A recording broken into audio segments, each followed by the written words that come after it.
12 দফা দাবি জানাচ্ছে শ্রমিক সংগঠন ভারতীয় মজদুর সংঘ। দাবি সনদ সরাসরি পাঠানো হচ্ছে দেশের প্রধানমন্ত্রীর দরবারে। সংগঠনের তরফে আজ গোটা দেশ জুড়ে প্রতিটি জেলা শাসকের মারফত এই 12 দফা দাবির স্মারকলিপি পাঠানো হচ্ছে দিল্লির দরবারে। তারই অঙ্গ হিসেবে আজ পশ্চিম জেলা শাসক ডক্টর বিশাল কুমারের হাতে তুলে দেওয়া হল প্রধানমন্ত্রীর উদ্দেশ্যে স্মারকলিপি। সংগঠনের কর্মী সমর্থকরা আজ মিছিল করে জেলা শাসক কার্যালয়ের সামনে পৌঁছান। সেখান থেকে এক প্রতিনিধি দল সাক্ষাৎ করেন জেলা শাসকের সঙ্গে।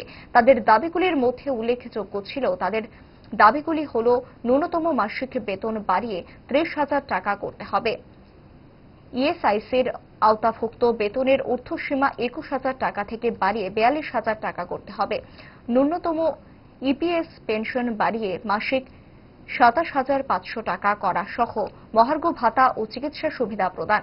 তাদের দাবির কথা উল্লেখ করে বিএমএস এর এক নেতৃত্ব জানান, আমরা আজকে সমগ্র ভারতবর্ষব্যাপী আমাদের রাষ্ট্রের 866টি জেলায় একযোগে আমরা ডিএম টু পিএম মাননীয় জেলা শাসক মারফত মাননীয় যশস্বী প্রধানমন্ত্রী নরেন্দ্র মোদীজির কাছে আমরা আজকে ডেপুটেশন দিচ্ছি। ডেপুটেশনে আমরা আজকে 12 দফা দাবি সম্বলিত দাবি সনদ আমরা পেশ করব।